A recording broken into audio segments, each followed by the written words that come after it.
Mobility, I got some smoke for y'all. It's Shaz again. You know what I'm saying? Right here.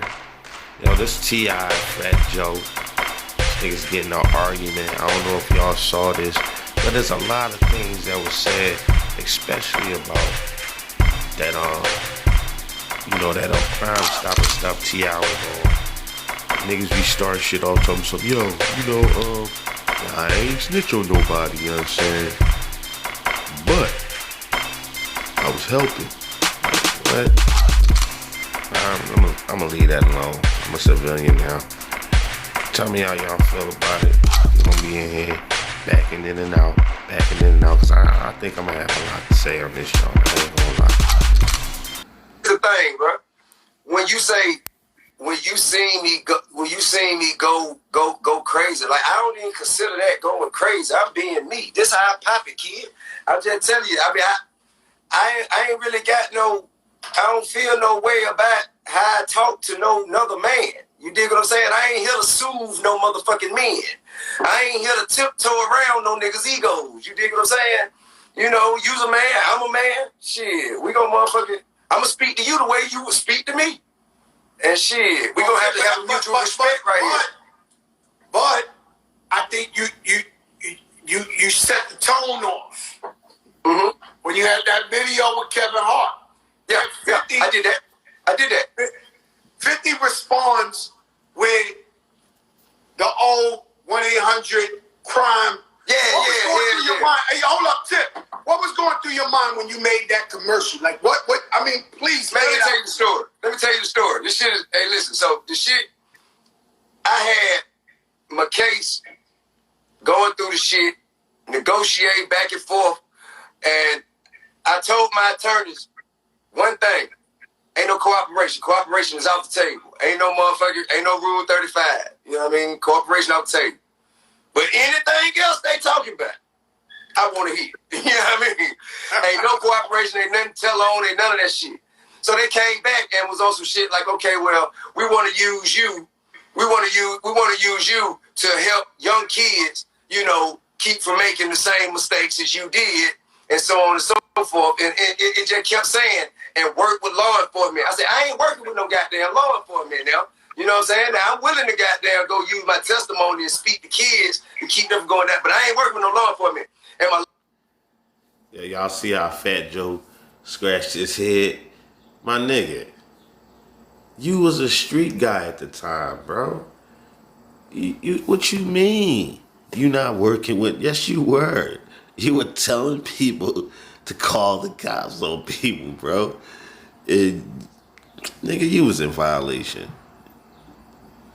He was like, listen, it's just the language that they putting in there. Don't worry about it, man. And listen, I tell you what, you're going to go speak to the kids. They'll have some officers there. You know, it's security anyway. You don't have to stand with them. You don't have to do that.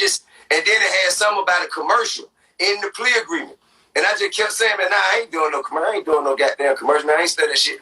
So I went through the whole process. And mind you, I'm on $3 million bond. You dig what I'm saying? They gave me a downward departure from my sentence, and they excused that with the community service and shit that I was doing.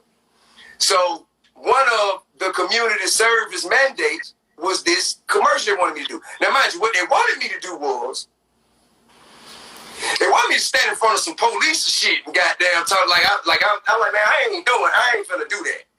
So it got down to the last day before I had to turn in my goddamn, my motherfucking, before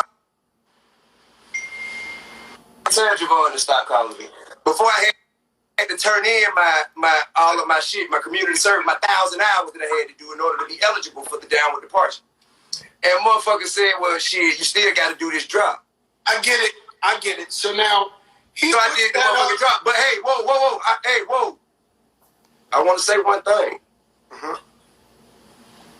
Tip has never gave any information to any form of law enforcement to get any man any amount of time for any crime. Period. Ever. Okay, let's go there, Tip. Let's go there, right? So now, you know, the room is in the streets. Hold up, Tip. The room is in the streets.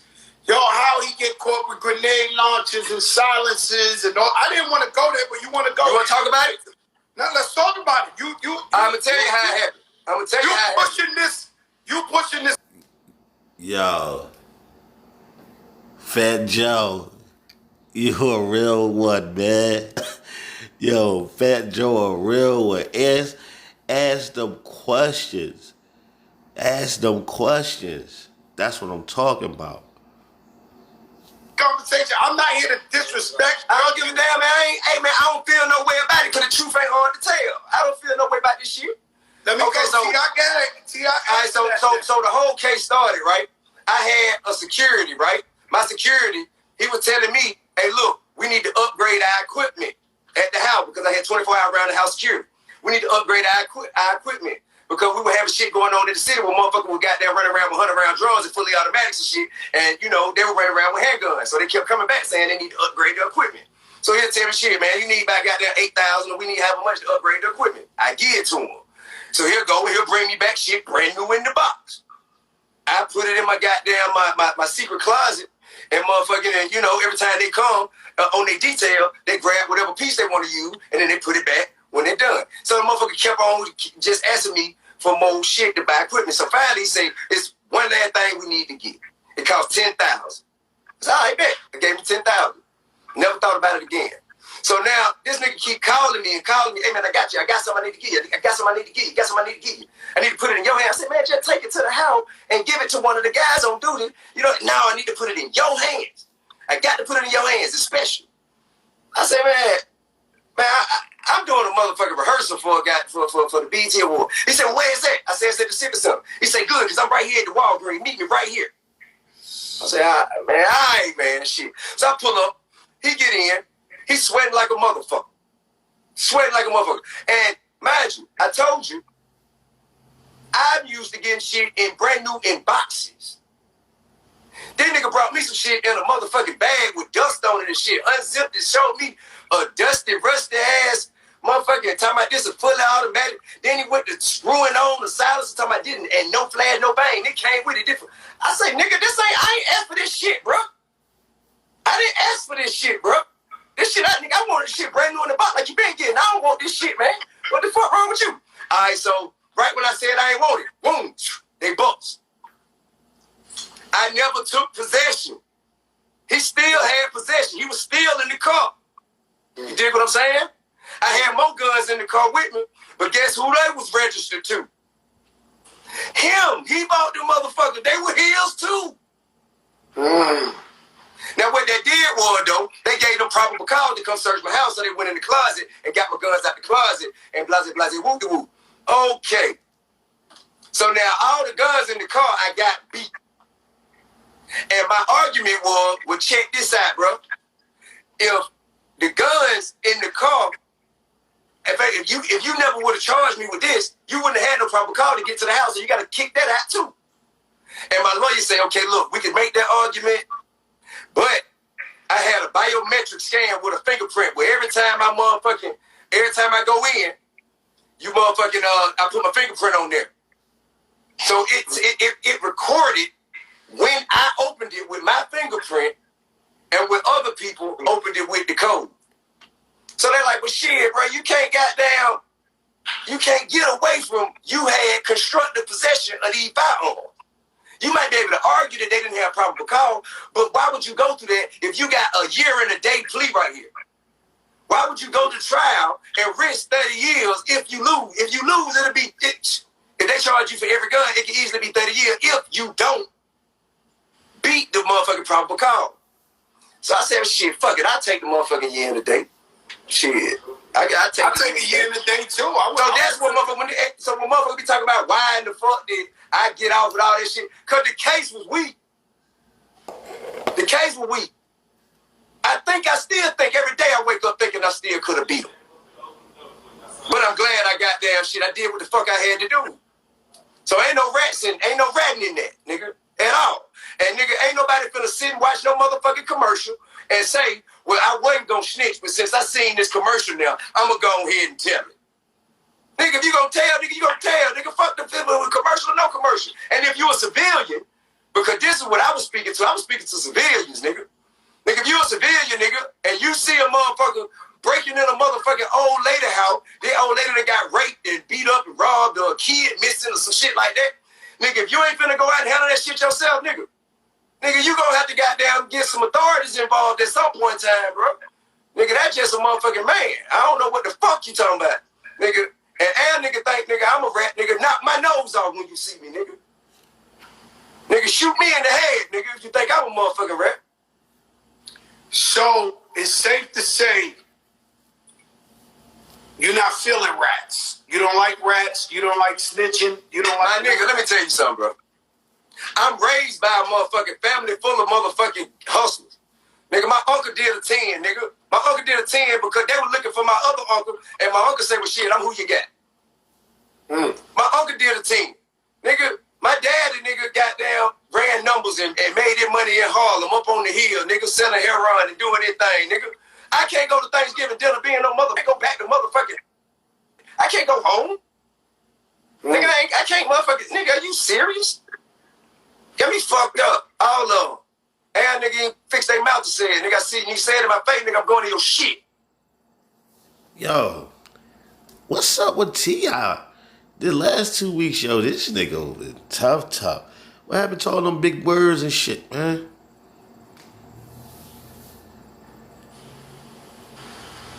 Okay, T.I. What else you want to talk about, bro? What else you want to talk about, man? Hey, listen, it ain't about that. You want to talk about that, not me. Yeah, I'm just saying, my nigga. If we go discuss it, let's discuss it.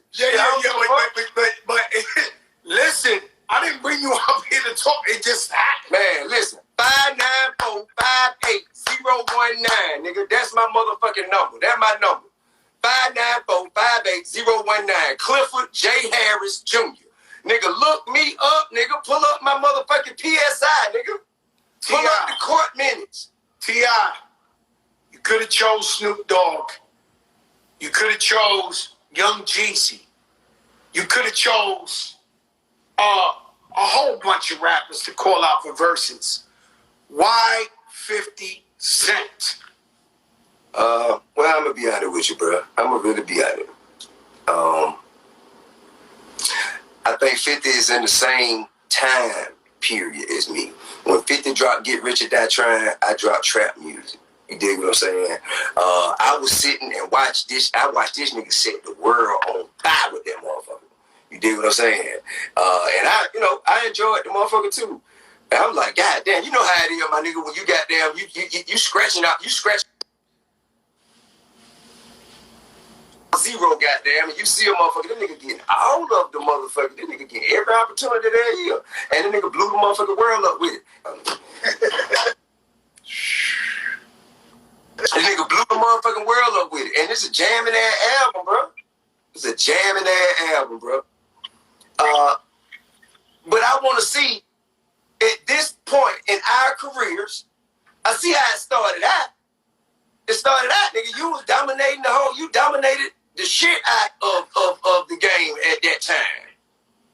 Okay? So, at this point in our career, let's sit down and see who had a more illustrious catalog. It's the tortoise in the hare. It's the classic tale of the tortoise in the hare. And plus, I feel like 50 got the kind of motherfucking ego that, you know what I'm saying, he ain't gonna be intimidated when I get to popping my shit. Because he pop shit like the other people all the time. Bring me the bullet. Let me ask you a question, right? Because you said something, and there's so much to talk to you about, but you said something about New Yorkers. We talk bad about Atlanta rappers. Yeah. I love Atlanta rappers. I said that. Yeah, but I love Atlanta rappers. I've never said anything bad about Atlanta rapper. I understand that. Hey, but look, let me tell you something. You believe that? Listen, let me tell you something. No, ain't no believe it. I'm talking facts. Period. I'm talking facts. Let me tell you something. New York is the mecca of hip hop. It's the mecca. It's where it began. You know what I mean? Mm-hmm. It's where it began, and shit is where it's where it all started. You dig? And we recognize and appreciate New York for that. But you do know I've been motherfucking coming up to New York back and forth every summer to see my dad since I was 5, 6 years old. I used to get in fights every summer when motherfuckers talk about I talk funny. and trying to make fun of thinking it's sweet and shit. You dig what I'm saying? Oh, you motherfucker coming out here, hey, hanging out your pocket, pow, going to your shit. Quit playing with me. You know what I mean? And over the years, we developed a mutual respect for one another. You know what I mean? I got some flavor from them. They got some flavor from me, but they saw, well, really, that nigga really cut just like us for real. He just happened to be from somewhere else. And it began to be like that in hip-hop. You know what I'm saying? New York, you get extra credit just for being from New York, to be honest with you, bro. You get extra credit just for being from New York, bro. If 50 Cent were from the Midwest, he'd be Nelly. They got the same amount of records sold. They got 50 is like that because he's from New York, and New York is the capital, the number one. Y'all got all per capita. You got the largest market. You dig what I'm saying? Mm-hmm. So motherfuckers just get credit for being from New York. You dig what I'm saying? If Mobb Deep was from the South, they'd be 8 Ball and MJG. I love it. You know what I'm saying? But motherfuckers think about Mobb Deep. You know what I mean? They think that they so far above 8 Ball and MJG. You dig what I'm saying? I feel like if Run DMC were from Texas, they'd be UGK. We love UGK. You know what I'm saying? But what I'm telling you is, that's my point. Motherfuckers been goddamn getting all this entitlement from being from New York. And I love New York, nigga. And motherfuckers always embrace me. But I ain't speaking on behalf of how New York treat me. I'm speaking on behalf of how New York treat the people that I represent, being the king of the South. I represent the Southern people. So I'm doing it for every nigga from the South who never had to hear a New York nigga talk slick just because they were from New York. Let me explain something to you. We believe in New York, making music, we feel like the pressure's harder on us because it started in New York. So there's two ways to look at this. I can tell you the other side of it, where we feel we got to be lyrical. You're a lyrical motherfucker. But there's some other dudes that ain't spitting lyrics like you. You understand what I'm saying? So we feel like we got to come from New York. You got to spit all type of shit. Y'all have motherfuckers up there that can't rap too. Who is the This Is Why I'm Hot nigga? Who is the This Is Why I'm Hot? What's his name? This is why I'm hot. Don't diss him. Don't diss him. Come on, I ain't dissing him. I'm just saying, bro. Don't diss him. I'm just saying, bro. We talking about lyricism. If that man was from somewhere else, we would never even know that motherfucking record. He got there because he was from motherfucking New York. And y'all got No, we don't. Per capita, you have the numbers. You have the numbers. So a motherfucker is already gonna have a certain. Yo, why you gonna bring up the boy who made This Is Why I'm Hot? You know he already. Damn. One hit wonder to the max, though. But T.I., you was shady for that. Amount of support, a certain amount of fan base just by being from New York. Look, there's two ways to look at this. All of the magazines was in New York. All of the record labels was based in New York. All of the motherfucking radio stations was #1 in New York. Everything. Y'all had every motherfucking thing, bro. I was there when Outkast won New York entitlement. That's what I'm saying. I was there when Outkast won that Source Award. Yeah, and he said, and 3,000 told y'all last day in the South had something to say, right? Oh, no, I was goddamn it, I'm saying. Well, goddamn it, I'm saying. Next to him. Huh? I was sitting right next to him. Well, I'm just saying. He won the award. Let me tell you something. T.I., it's all right to disagree with each other. You got one perspective, I got a different perspective. Absolutely. I spoke to Jay today. I spoke to Ho earlier today. And Ho was like, yo, kid, well, yo, man, yo, we love you. New York love you. He's not lying. I'm like, yeah, I love New York. I love New York, Ho. I'm like, but shit, the truth is the truth. He was like, nah, bro. He said, what you doing here, you taking the opinions of the people that just gonna feel like that anyway. He said that it's not so much New York, it's the backpack rappers.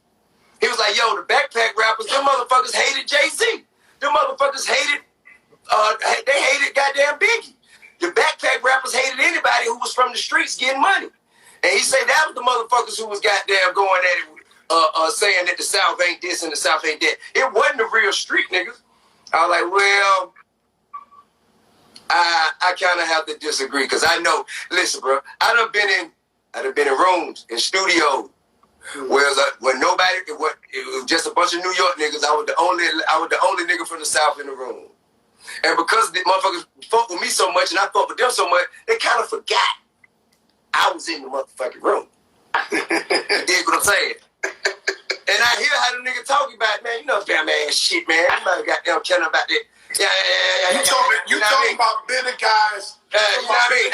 All that mumble rap, but I'm like, yeah. You know what I mean? So, but the thing is, Bust how it went from motherfuckers criticizing a motherfucker to a motherfucker copying a motherfucker. Now more niggas trying to sound like they from the South in New York than it is niggas who trying to sound like they from New York in New York. Let me tell you something. I can't disagree. It's a sense of entitlement. It's a sense of entitlement. Nah, man. We have to earn everything, T.I., man. We have to earn everything. It's a different, bro. Big, so you think if you come from New York City, and you have a career as a rapper that you pushing your shit, right? You think you got the same journey as a motherfucker coming out of Birmingham, Alabama? Oh, no, you ain't got the same journey as somebody in Birmingham. That's what I'm saying, bro. You ain't got the same. He got a lot further to go. He got to make it to New York. You go to Birmingham, to Atlanta, and you pop off. You give your record at Great Street, and you start working your shit. We created that shit like that because y'all wasn't fucking with us. Y'all weren't respected outcasts at first, bro. Not true, bro. Not true. I'm not talking about you personally. I'm talking about spins. I'm talking about radio play. Let me tell you something. I've been bumping the Ghetto Boys since I was hustling in the streets. I know you have. But what about the mother? Why is, okay, let's just take Scarface. If Scarface never seen a man cry till I seen a man die, that shit right there. That shit was burning. That shit was burning up the charts and radio everywhere else in the world. I went to New York for the summer. That shit was not playing. Why? Why we Scarface not playing? Never seen a man cry till I seen a we play. I can't justify. Listen, bro. I brought Scarface to my projects many a times. He'll tell you. You speaking as an individual. I'm talking about the collective, the culture. Yo, bro, we've been banging. New York City has been banging Atlanta music for so long, T.I. Man, bro. You just said that everybody trying to sound like they from the South right now. Like, absolutely. We made it that way. So long. We made it that way. We made it that way. We made it that way. Heard that. I'm not gonna argue with you. You Atlanta earned that. They put out great music. Y'all stood together. New York artists always want to fight with each other to see who's bigger, who's this. The minute somebody get hot, they want to fight with each other. You guys stick together, and that's a beautiful thing. That's a beautiful thing. But I'm telling you, not everybody in New York City. We fight too. We fight too, bro. We shoot it out and go back and forth and have our own shit. It's some of us right now who is really motherfucking like the standard down here who don't like each other. You dig what I'm saying? But get what? We'll never let y'all see it. We ain't gonna give y'all the satisfaction to goddamn. Damn, I ain't know it was y'all. We gonna keep our shit internal. We gonna meet up somewhere, man, and shoot it out, nigga, in a parking lot somewhere. I didn't know there was a difference. Yo, T.I., I never knew there was a difference between the South and New York. I can't believe it. Damn, you really feel like that? Bruh, this shit is facts, bro. I ain't fucked up about it. I ain't tripping. But nigga, we gonna call it what it is. Nah, you want to call it what it is. You think it's like that. It's not like that, bro. Anybody from the South, know. Anybody from the South, know. And this shit ain't goddamn, like, for one, let me tell you. Now, this shit here is our entertainment. Mm-hmm. Yeah. That's how y'all feel? As a collective down south, that's how y'all feel? Wow. I hope not. This shit here is our entertainment. Let's just be real, all right? This shit here is our entertainment. So The same way motherfuckers talk about Kobe, LeBron, the same way motherfuckers talk about how motherfucking Cowboy fans get on their nerve, and how Lakers fans is this, and how Patriots fans is that, yada, yada, yada. This is the same way we treating hip-hop right now. Mm-hmm. Commentating. Right. So this shit really, this shit entertainment. At the end of the day, we all hip-hop, we all black people, and we all got that. We have a common enemy. So right now, we just entertaining ourselves, taking our minds off the struggle, just goddamn, passing the time for a minute. So then I get it fucked up. I'm still the voice of the people. I still speak for the collective. But right now, for entertainment, I'm just letting y'all know, bro, like shit. New York, y'all motherfuckers get shit that other motherfuckers gotta work 3 times as hard to get. Well, we invented the shit. We invented the shit. You did. Hip-hop culture. We come from the motherland, we come from the Mecca. And right. Like you said, not just with music, New York per se got more money than anywhere because that's where Wall Street is at. That's where downtown is. That's why Bin Laden and them want to blow up New York so bad because all the money's in New York. But it ain't just about music. Yo, Charlamagne, Charlamagne the God has got to stop coming. Every time there's a discussion between the New York and the down south guy, this man has made the greatest living off of New York City and being up there, and he finds a way to talk shit representing South Carolina and all that. That's right. Yo, Sean, you gotta stop, man. You gotta stop. Shout out to academics, everybody who's on this one right here. Now check this out. What's up? Check this out. Something very interesting you posted today. And hold on, wait a minute. We're gonna move on. I just want to say this before we dip off. Hey, look, bro. I love New York. Y'all motherfuckers done already supported me. I ain't really got no trip. I ain't got no problem with y'all. You know what I mean? I ain't got no reason to really hate on y'all. I ain't got no reason. But y'all ain't gonna stop me from speaking my truth ever. Ain't nobody finna do that, nigga. So this is my truth. I'm speaking it. And if you disagree, if it don't apply, then let it fly. You dig what I'm saying? Okay. That's it. Now. So, now, what I would like to talk about right now is, why is T.I. coming out of this, this conservative activist bag, more so being shown like this premise of, I'm still with the ish. He's throwing around his king title as well. You know what I'm saying? Like I said in my prior video on Mobility, the show, I'm talking about. T.I.C. Gucci coming up. And he doing it with the streets. So he's reverting back that kind of way. And he's trying to say he the king. But Gucci got it right now. And that's why he doing it. I said it. I meant it.